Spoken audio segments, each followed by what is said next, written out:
Minister, and also in different capacities he worked for the welfare of the society. Within 2 minutes, he spoke in Telugu. He will be remembered forever in Vijayawada. That is how he is very shrewd for networking. And also he is having very powerful portfolios also. One is urban development, big portfolio. Second is housing. Third one is equally important. Without power, nothing will happen. Even power department. All three major portfolios are with him. That is the confidence he is having from Prime Minister.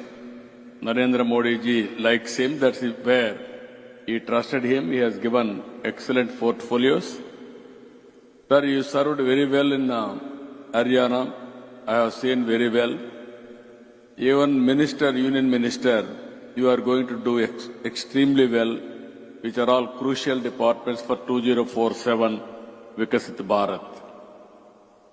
Gauranilu Bhupati Raju Srinivasavaram Garu, Honorable Minister of State for Steel and Heavy Industries, Government of India, Bode Prasad Garu, Sthanika Shasana Sabhyulu,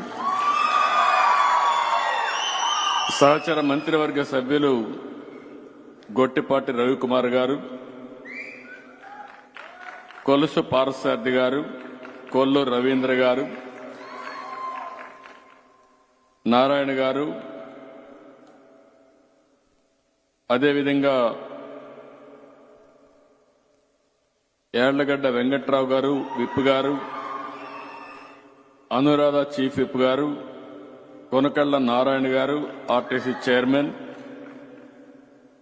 కాగితం కృష్ణప్రసాద్ గారు గౌరవ శాసనసభ్యులు, వర్ల కుమార్ రాజా గారు MLA, Venigandla రాము గారు గౌరవ శాసనసభ్యులు,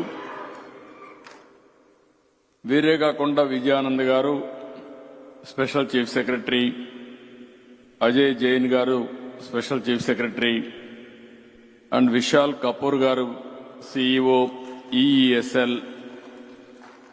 ఈరోజు మిమ్మల్ని చూస్తే చాలా సంతోషంగా ఉంది. ఒక నమ్మకం కూడా వచ్చింది.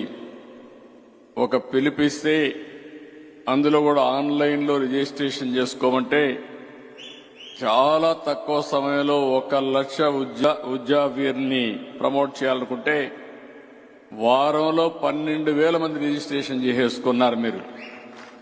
దాన్ని బట్టి చూస్తే నాకు అనిపిస్తుంది, ఏదైతే నేను టెక్నాలజీ గురించి మాట్లాడుతున్నానో మీరు ఇంటి దగ్గర కూర్చొని డబ్బులు సంపాదించుకునే పరిస్థితికి వస్తున్నారు. ఇది శుభ పరిణామం అని చెప్పి మరొక్కసారి రిజిస్టర్ అయిన అందరినీ, ఉద్యోగీర్స్ అందరినీ మనస్ఫూర్తిగా అభినందిస్తున్నా. మా అంగన్వాడీ టీచర్స్ అందరూ వచ్చారు. వాళ్ళు పాపం పిల్లల్ని ఆడించాలంటే కష్టమైతే ఇంకొక పక్క వంట చేయడం చాలా కష్టంగా ఉండేది. ఆ గ్యాస్ ఇచ్చినప్పుడైతే చాలా టైం తీసుకునేది. కొంతవరకు హీట్ అవన్నీ కనపడేటివి. ఇప్పుడు ఏదైతే కొత్తగా ఇచ్చినటువంటి ఈ స్టవ్స్ ఇవన్నీ ఇచ్చిన తర్వాత చాలా సులభంగా తక్కువ సమయంలో వంట చేసే పరిస్థితి వస్తా ఉంది. అలాంటి అంగన్వాడీ టీచర్స్ కి అందరికీ ఈ సమావేశంలో వచ్చిన మిమ్మల్ని వెల్కమ్ చేస్తున్నాను.